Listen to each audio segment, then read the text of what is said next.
Hello everyone, and welcome to Contemporary Finance, the YouTube channel where we talk about everything relating to the modern financial world.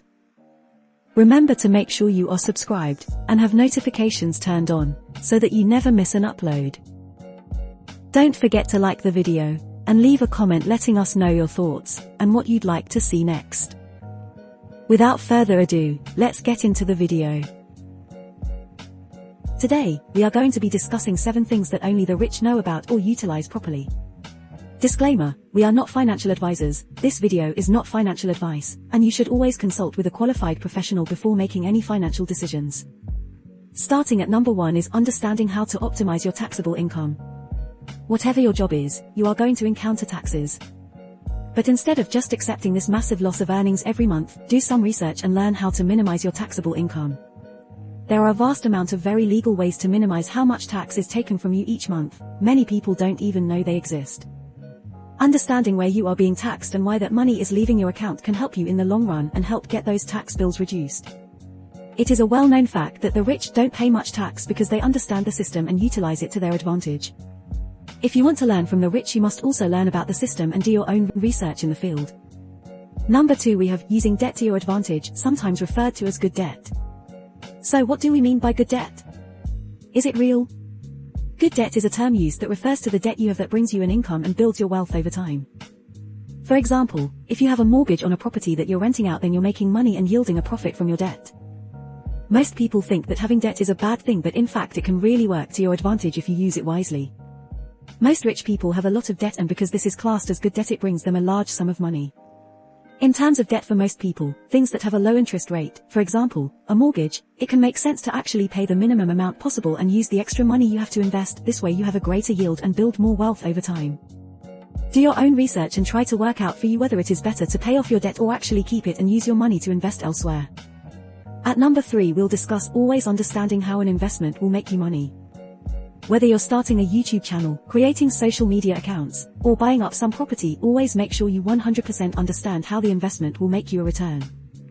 Make sure you always know what you're actually investing in and make sure it has the potential to become a viable asset for you in the future. For example, if you have a lot of money in the stock market, and the value of the stocks is increasing, you should have a plan in place that marks out how you are going to take money out and liquidate some of the cash. The number 4 thing today is having a plan in real estate. Now, this may seem a slight bit controversial at first, but there's a lot to discuss. By having a solid plan in real estate, we simply mean this: looking at every single purchase or opportunity you see in real estate as an investment and planning out how this is going to make you money. Whether you're purchasing a property or renting one, it's key to come up with a plan and discuss options as to how you can potentially make a profit from the investment. It is all about making the best financial decisions possible. You must go into buying a property with the money mindset. Forget all the emotions and social pressures, think about it logically and really decide whether the purchase makes sense. At number 5, we're going to talk about staying consistent and having patience. Rome wasn't built in a day, and neither were most people's finances. One of the most common issues that people are faced with is not having the patience to stick at something and gradually build wealth. It takes time.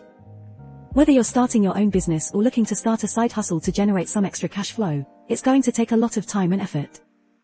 It may take a while before you start seeing any benefits of all your hard work, but don't give up and keep working hard. Of course, this is a lot easier said than done, and sometimes you will fail and encounter obstacles, but this is a normal part of the process. 100% of all successful business owners have experienced failure at some point along their journey to the top, and they all have one thing in common: they were patient, persevered, and never gave up. For number 6, we'll talk about not overcomplicating things. The idea is simple: if something is making you money, it's an asset. If it's costing you money, it's a liability. If you want to build a huge amount of wealth, you need to be buying assets. Most people go through life acquiring liability after liability. This results in high monthly costs and little money left over to buy assets. Common liabilities that people buy are designer clothes, expensive cars, new tech that they don't need, random Amazon purchases, and much more. The more assets you acquire, the more wealth you will build. As you move through life, before making any financial purchase, have a think and really decide whether it is an asset or a liability. You will always have to purchase liabilities, but try to minimize these purchases and focus all your disposable income on buying assets. If you do this, you will get to a point in your life where all the assets you have acquired will fund your lifestyle and living. And finally, the 7th thing that only the rich know about: avoiding unnecessary fees. In everyday life, there are so many fees thrown upon us, and all they do is train our pockets, and make it harder for us to utilize our hard-earned cash for investing opportunities. Whenever you're investing, always make sure you use a broker that doesn't charge fees. Now, this is easier said than done, and sometimes it's impossible for you to avoid fees, but at least make sure you always check for any hidden fees, and wherever possible choose the option that means you won't encounter any. Doing this will ensure that you avoid unnecessary charges, and will free up cash that you can use to invest with. That's the end of the video today. Thanks a lot for watching the whole thing. Remember to make sure you are subscribed, and have notifications turned on, so that you never miss an upload. Also, don't forget to like the video, and leave a comment letting us know your thoughts, and what you'd like to see next. This has been Contemporary Finance, and we'll see you next time.